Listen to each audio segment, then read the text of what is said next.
You are now rocking with the 3-yard play. Right.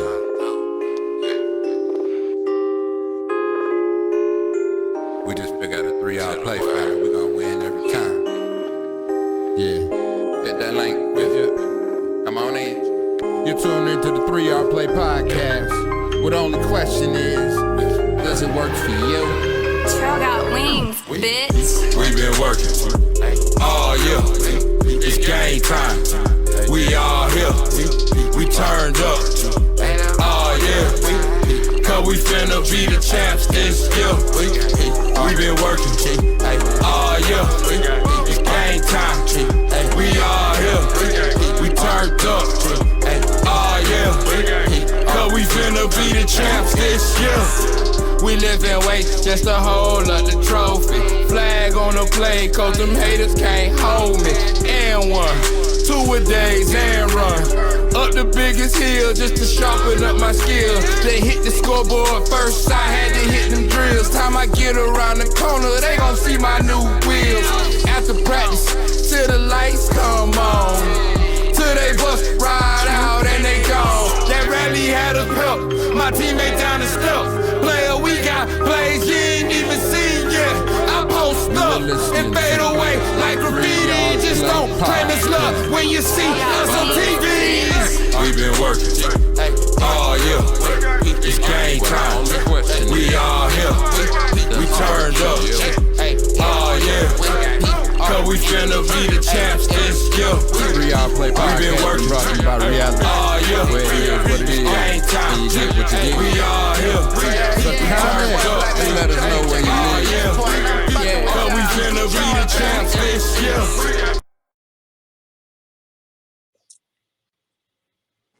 What's going on, y'all? Welcome to the 3-Yard Play podcast. It's your boy Trip. This week we're bringing you breaking news.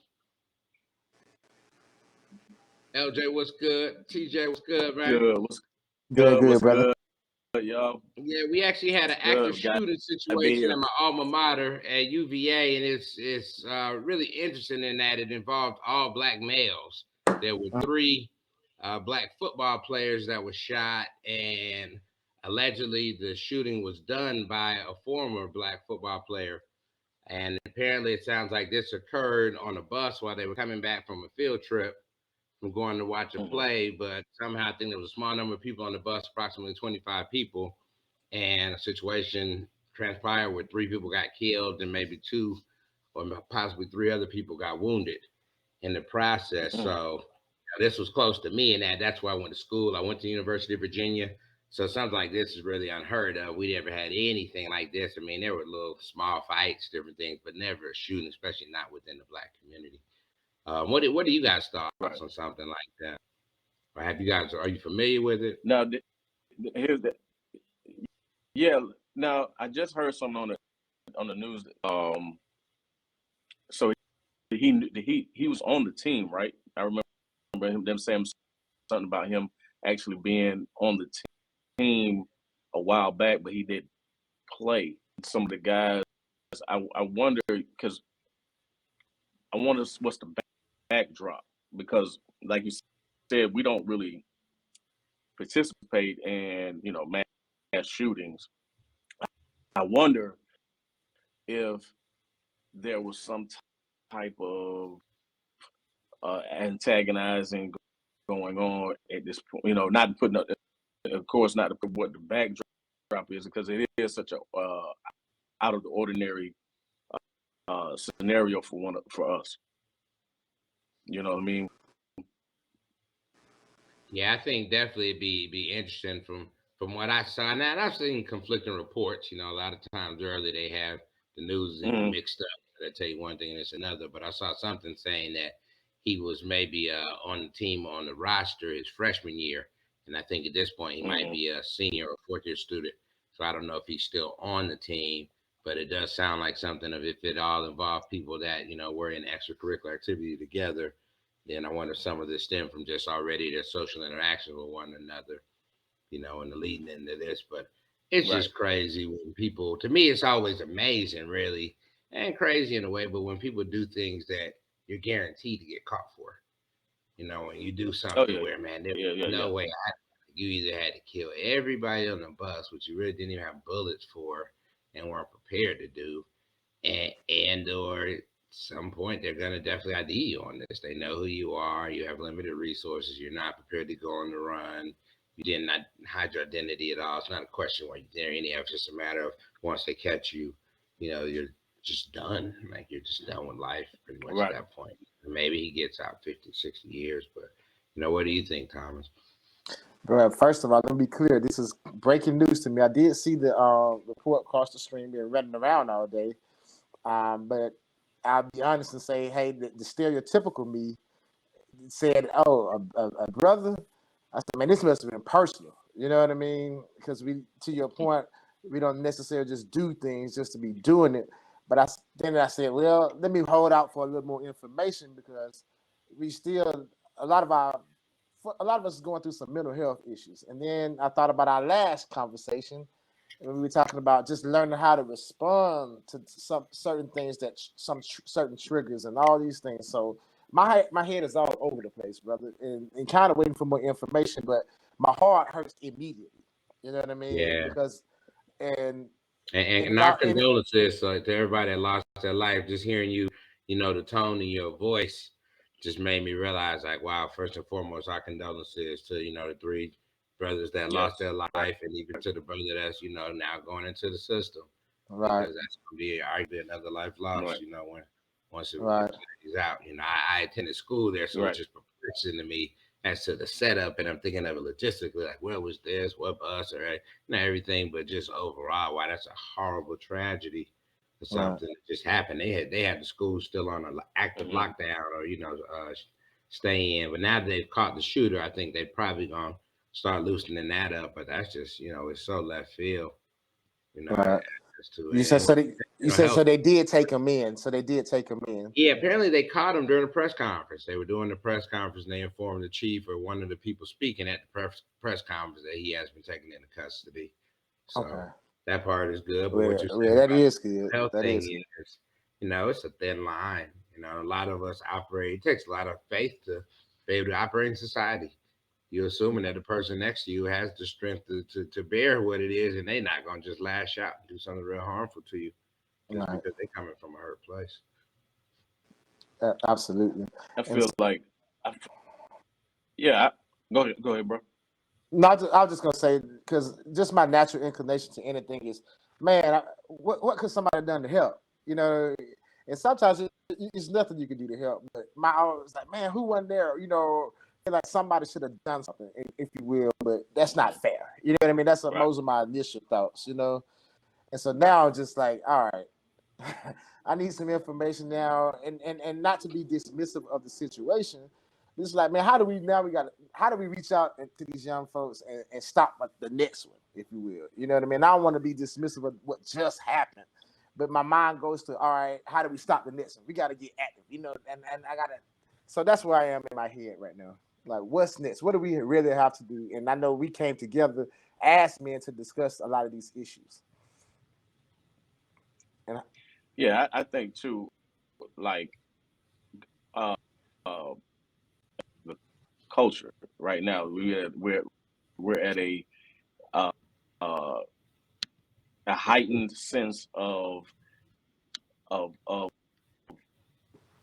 just get back to the times of Trump's presidency. I think double that down with the depressive pandemic. You just got a perfect storm right now that is just kind of like anger and depression all mixed into one, and their conflicts with the gun culture, the whole okay, I'm even, and like I said, for us, put it on like difference of cultures. Like we know that our white constituents, they mass shootings, right? But we double down and we say, well, a lot of our killings are based on the fact in the black community, because of the music and the entertainment that we either way it's the same ultimate end goal. You know, no matter what side of the spectrum you coming from, it's just as a whole, the whole picture is violence and trying to solve everything with a violent motive. You know what I'm saying? And you're not going to disrespect me.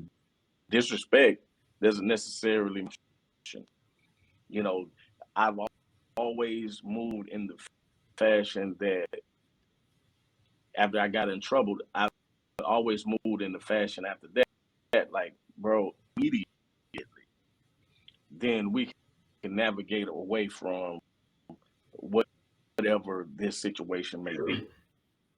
I don't think people are thinking like that now. I think it's twofold too. You know how the situation probably was agitated on both sides. You know, and who knows, maybe the dude did just come on the bus with a vendetta. But it sounds like for the overall backdrop, if they were planning on going on a field trip, you do have people that are going to carry firearms at all times everywhere. But at the same time, the guy may not have got on the bus thinking I'm never going, see another free day after I get off of this ride. So I think one thing we got to be conscientious of, because a lot of times we wonder, what can be done different. But I think paying attention to when you're in a situation, how far is it worth taking something? Be you the aggressor or the person that's trying to defend yourself. Just how far is it worth? Because a lot of times when you recognize your goal is getting past whatever that altercation was, I was on my way to do X, Y, and Z, not to get into a back and forth with you, then I can move past it in my spirit and my mind and go on to something else. And I don't have to feel like I lost face, but rather I just stayed on my agenda and carried out what I was supposed to do. Because I'm sure, it sounded like a group situation. He shot several people, so maybe they were all picking on him or whatever. But somebody should have been mature enough to fall back and stop joking that much. And at the same time, the person who lashed out also should have, not got that much in their feelings and recognize, like, I don't really care about these folks' opinion. Sometimes when people get into verbal stuff with you, if it's not affecting your money or your livelihood, it really doesn't matter. It's like the older I got, the more I started seeing that's really the end all. It's not really too much you have to get into with folks outside of your necessities and paying for whatever's got to be paid for. You know. Right. Now, Right. another thing that's a sticking point with me personally is I'm a football coach. You know what I mean? And so that dynamic in that role, and just understand it. I guess I gotta really just say I know who I am. I spent a lot of time learning emotional intelligence, life skills, coaching as a part of my role, not just X's and O's of football, but teaching our young men and women from my perspective, from my space, how to manage this stuff. And Can I ask you a question? Can I ask you a question as a coach then? Yes. Like, what do you do in situations where you have cliques? Because a lot of times in teams, everybody might be on the team, but it might be a clique. And this clique, it might maybe be the starting folks or just folks who cooler. Then these folks hang with each other in a more social way than these other folks. So how do you, kind of handle that? Because I think that's something that young people just naturally kind of develop themselves into. And we're just human beings. Right. Now, personally, because I have been working at it, and from like I say, an empathy perspective, and just even knowing our experiences, we met each other in different pockets, but we became a clique too. Knowing that you have shared space with people that you trust and value. You know what I mean? So I don't shun at that, but what I do as a coach, I try to get to know those individuals, get to know those groups. But then when we come together, I best know how to get us on one page for the team. But I'm also one who knows once we cross outside the lines or come off the court, we become individuals again. And so I tap more into the individualized, and I don't focus as much on the sport, if you will. And so with that being said, I'm in the process now, really. We're talking with our psychologists. We have a sports psychologist at the school. We have the regular school counselors, and we have a student athlete development coach. I've set up a meeting because this is important to me, and just understanding my role, that we have a conversation about exploring the identity of our student athletes, because not everybody values the same things. You know what I mean? I love my football team. We have all these goals, but once we cross out of that, Their kids, they want to do other things, and I have to be able to meet them where they are if I'm going to demand what I demand of them when they're in my space. And so I try to create space where we talk about those things individually. For instance, if I see a lot of my students walking campus, I say, "Hey, how you doing?" "Oh, coach." I say, how things going?" They say, "Oh, we won that game." I say, "I ain't ask you about no damn game. I ask you about how you're doing." You know what I mean? And so I spend a lot. I spend a lot of. I'm very intentional about acknowledging you as an individual, and that way I do have a reputation for. I've been highlighted by the school as a person that you can come to and be a safe space for non-judgmental, non-punitive experiences. You can come talk to me. Just find out where you are, what you're going through, what's going on at home, and those things. Right.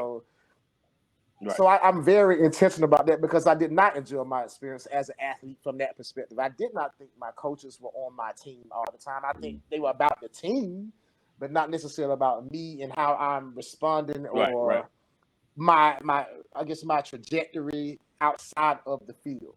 And I never want to be that guy. So I've been working really hard and still pushing for it to be better than I have been in that space. And I'll be clear too, a lot of that was brought upon by having some of my former students go in assemblies and in different spaces and talk about how they tried to kill themselves because they were miserable. I couldn't pick up on that. You know what I mean? And it bothered me that I started doing a lot of trainings to help pick up on the early warning signs so I could kind of catch you before we get there. And I don't want to take up too much of the time, but we are right. I was just going to put out the warning. We within the last basically approaching that 15-minute mark. Larry, did you have any closing thoughts?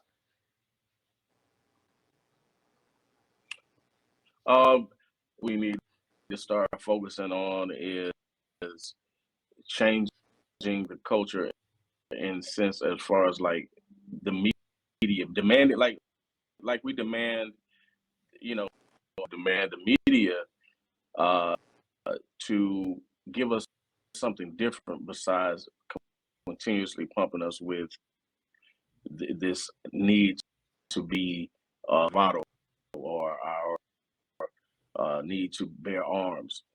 This whole idea is just getting out of hand, really. It's like the Wild Wild West, and I feel like the governor really comes through the media that we absorb every day. So if we can get to a point where we can or changing the narrative, like I said, I just saw the movie Black Panther, and those Wakanda Forever, and Wakanda Forever in a different light, not always aggressive, but being able to, of course, defend yourself, but just, keeping yourself regal and royal, act like you in the woods and trying to kill and be animalistic all the time. And that's what I feel like the media continues to try to put us in and change that. I think we can actually move more mountains than anything. That's the key. But of course, that's an uphill battle because we know we don't have platforms yet. But this is one where we can start to change the narrative if we continue to work towards that. We trying to close it out. Because I agree with you wholeheartedly. I got just one closing piece. I'm gonna say it quick. And Thomas, you hit on two things, Coach, that really stood out to me, man. Number one thing you said, he mentioned it twice, was value. It's just us valuing one another, us looking at our brother and our sisters and everybody, black, white, male, female, gay, straight, and different, and recognizing value in one another. And then the second point you hit on that spoke a lot was the idea or concept of appreciating the individual. I think the more we appreciate our individualities and recognize everybody ain't gonna dress how we dress or like what we like, even look like us, even like, have anything in common with us, then the more arguably tolerant we become of one another, and the more, we take a lot of what you were saying, Larry, that aggression out of the interactions, because you look at people and you see value and you appreciate the individual. But I appreciate you guys and your time. I know everybody's got to jump. It's been the 3 Yard Play. Appreciate y'all for tuning in, and condolences to the UVA family. You know, this hurts, man. Yeah. Really left field and sad. You know. Right. And man, quick 2 seconds. So, man, I appreciate you bringing this to my attention, because I do have a meeting today with the principals of the middle school in my community to talk about conflict management and resolution. So now, you know, I can kind of set the table and make sure I bring my whole self and my whole heart to that conversation. And thank you all for your words, because I'm telling you, I'm going to share your thoughts. So if you want to sue me later, sue it by watching these young men thrive. Take it away from that. We appreciate y'all for tuning in, man. Like, share, subscribe. It's 3 Yard Play Podcast. Wahoo, we out. Yes, sir. Yes, sir. You got colors in the background, Peace. too. See y'all later. All right, now, brother. Peace.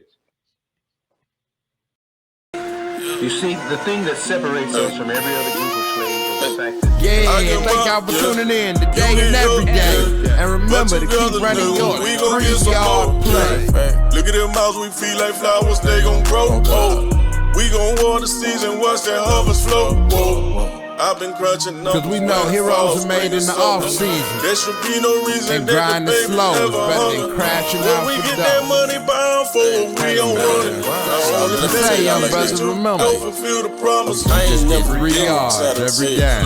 Officer, They can never I can't stop. read that narrative, so ain't no need of calling us. You ain't never had to tell your kid being black was a sin, cause his skin was reflected through America. Taking care of us was just a handout, right? But it was fair when free labor was just as nice. I can bet you your life, your kids living alright. Cause me and mine had to been do rocking it or with the die 3 every single Yard Play night. Podcast. I get mine, yeah. You get up, yeah. But together, nigga, we gon' get some more, yeah. Look at them mouths, we feel like flowers, So they like, gon' grow. subscribe, We share, gon' water let's season, watch that discuss. harvest flow. Whoa. I've been What's up with crunching us? numbers, winter, fall, spring, and summer. There should be no Thank reason you. that the baby Tuning never in hunger. to 3 When Yard we get Play that money Podcast. bound for what we don't run it. I only Folks pledge on to allegiance it. to go fulfill the promise. Time and time again.